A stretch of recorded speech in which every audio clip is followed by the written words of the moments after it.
사랑의 하나님 아버지, 이 새벽 말씀과 기도의 자리로 우리를 초청하여 주시니 감사합니다. 언제나 우리를 간절히 부르시는 주님의 음성을 듣게 하시고 그 음성에 즉각 반응하기를 원합니다. 여전히 이리저리 기웃거리느라 분주한 우리이지만 그 기웃거림을 이제 멈추기를 원합니다. 오직 주님만이 우리의 죄를 해결하실 수 있는 분임을 알고 겸손의 무릎을 주님 앞에 꿇을 수 있도록 인도하여 주시옵소서. 이 시간 말씀 앞에 섭니다. 예레미야 말씀을 통해 하나님 아버지의 마음을 잘 헤아리고 나를 향한 말씀으로 그 말씀을 받고 적용하는 참된 주의 자녀가 되게 하옵소서. 오늘 하루를 주님 손에 의탁하오며 예수님의 이름으로 기도합니다. 아멘. 함께 보실 하나님의 말씀 예레미야 3장입니다. 본문은 18절까지지만 오늘 함께 읽는 것은 10절까지 읽겠습니다. 예레미야 3장 1절부터 10절까지. 한 절씩 교독하겠습니다. 그들이 말하기를 가령 사람이 그의 아내를 버림으로 그가 그에게서 떠나 타인의 아내가 된다 하자 남편이 그를 다시 받겠느냐? 그리하면 그 땅이 크게 더러워지지 아니하겠느냐 하느니라. 내가 많은 무리와 행음하고서도 내게로 돌아오려느냐? 여호와의 말씀이니라.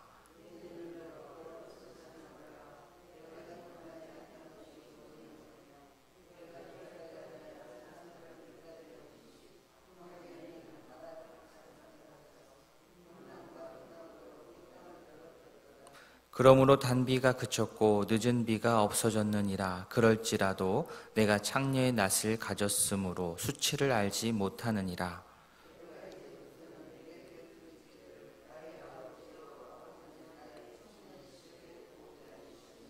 노여움을 한없이 계속하시겠으며 끝까지 품으시겠나이까 하지 아니하겠느냐. 보라, 내가 이같이 말하여도 악을 행하여 내 욕심을 이루었느니라 하시니라.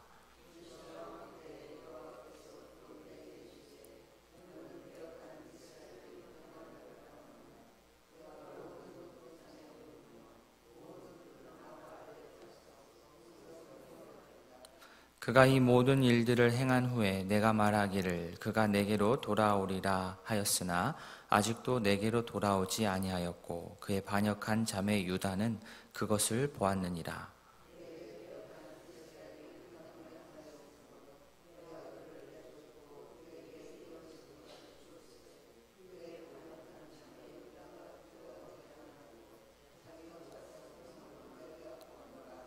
그가 돌과 나무와 더불어 행음함을 가볍게 여기고 행음하여 이 땅을 더럽혔거늘 이 모든 일이 있어도 그의 반역한 자매 유다가 진심으로 내게 돌아오지 아니하고 거짓으로 할 뿐이니라. 여호와의 말씀이니라. 아멘. 하나님께서는 하나님의 백성이 하나님을 믿고 따르고 해야 되는데 그렇지 하지 않은 이 상황을 결혼을 비유로 해가지고 질책을 하십니다. 이 부부관계는 배타적이죠. 딱 배타적입니다. 부부 사이에 다른 어떤 존재가 끼어들면 안 됩니다. 그런데 만약에 이 배타적인 부부관계를 가볍게 여기고 아내가 남편을 떠나서 다른 남자와 부부가 되었다가 또 떠나서 또 다른 남자의 아내가 되고 부부가처럼 지내다가 또 떠나서 또 다른 남자와 함께 또 부부 생활을 한다면 그러다가 끝나는 것이 아니라 다시 또 처음 남편에게로 돌아온다면 이 상황을 어떻게 해석해야 되겠습니까? 처음 남편이 이렇게 자기의 품을 떠나서 여러 남편들을 만나고 나중에 다시 돌아온 이 아내를 아무렇지 않게 받아준다는 것은 사실 쉬운 일이 아닙니다. 하나님께서 이러한 비유를, 부부관계를 통한 비유를 그들에게 드시는 이유는 유다 백성들이 바로 하나님을 대할 때 마치 그렇게 대했기 때문입니다. 1절 뒷부분 보시면 내가 많은 무리와 행음하고서도 내게로 돌아오려느냐 이렇게 보습니다. 네가 많은 무리와 행음하고서도 내게로 돌아오려느냐. 유다 백성들이 여호와 하나님이 아닌 다른 우상들을, 이런저런 우상들을 실컷 돌아가면서 섬기다가 찾다 헤매다가 양심에 큰 거리낌이 없이 뻔뻔하게 여호와 하나님은 우리가 그의 품으로 돌아가면 언제든지 받아주시는 분이야 라고 스스로 생각하고 돌고 돌아서 여호와 하나님께로 돌아가려고 하고 있습니다. 백성들이 정말 자신들의 잘못을 깊이 회개하고 뉘우치고 목숨을 다하여서 회개한 후에 돌아가는 것이라고 한다면 하나님께서 왜 그들을 반기지 않으시겠습니까? 그런데 하나님 보시기에 유다 백성들은 지금 하나님의 품에서 너무 멀리 나와 버렸습니다. 입으로는 회개의 말을 하는데 그들의 몸은 그렇지 못합니다. 하나님께서는 그들의 눈을 들어서 산을 보게 하시지요. 산이 어떻습니까? 벌거숭이입니다.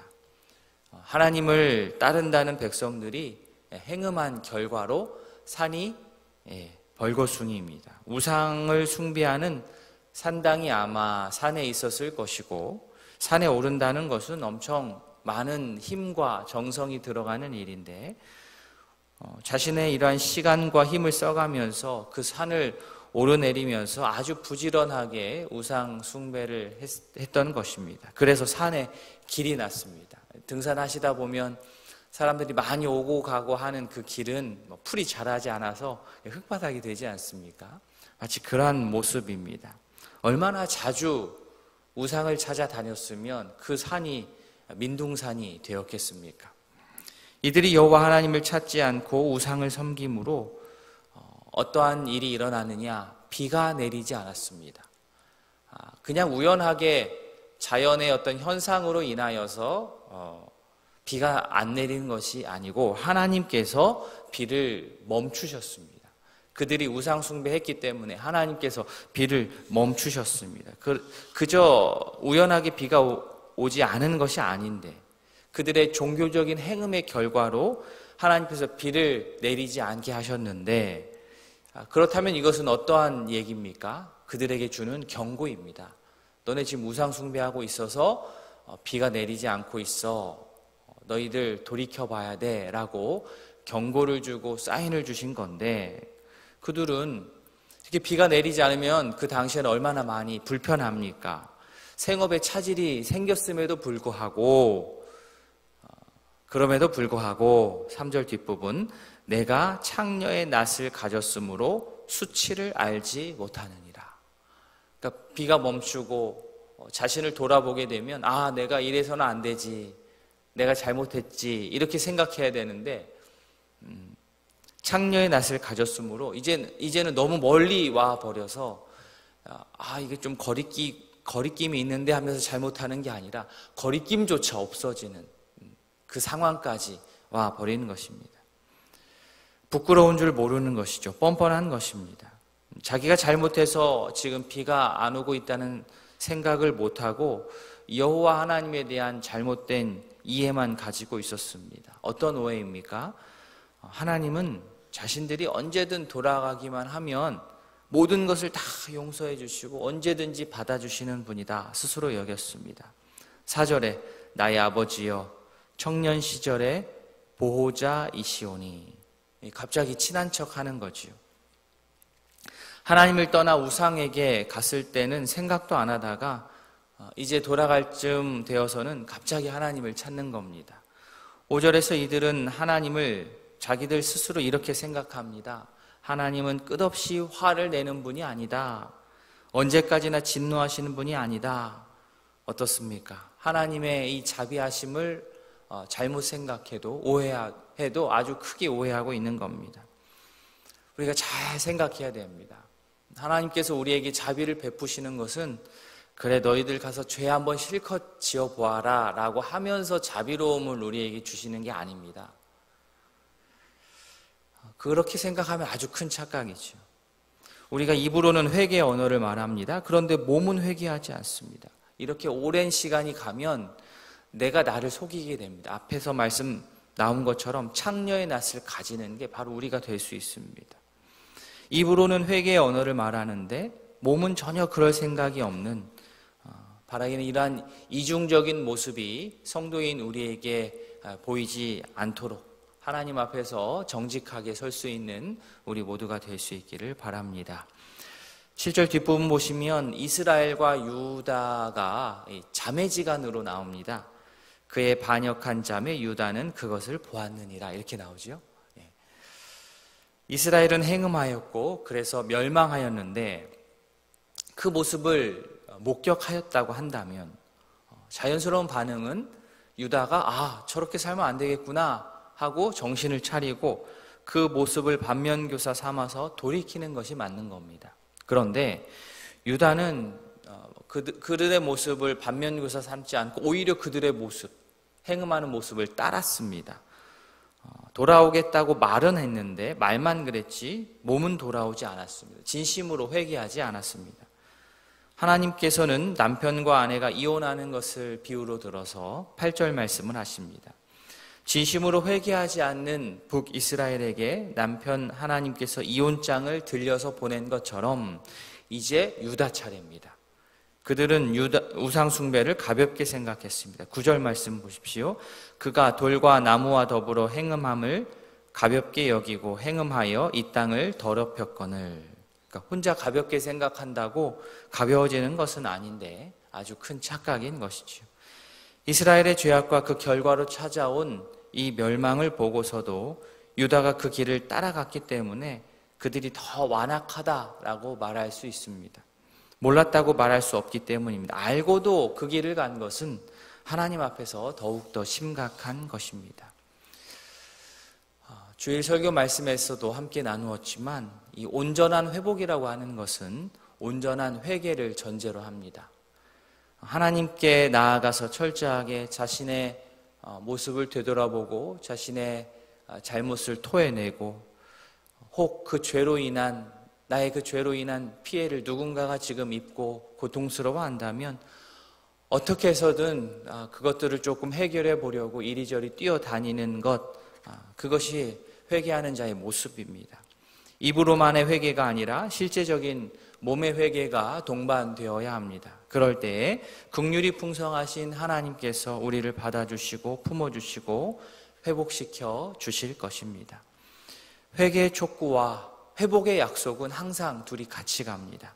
신실하신 하나님을 의지하며 나의 잘못을 철저하게 돌이키고 말씀에 순종하며 나아가는, 그리하여서 주께서 예비하신 회복의 은혜를 받아 누리는 모든 주의 자녀가 될 수 있기를 진심으로 소원합니다. 아멘.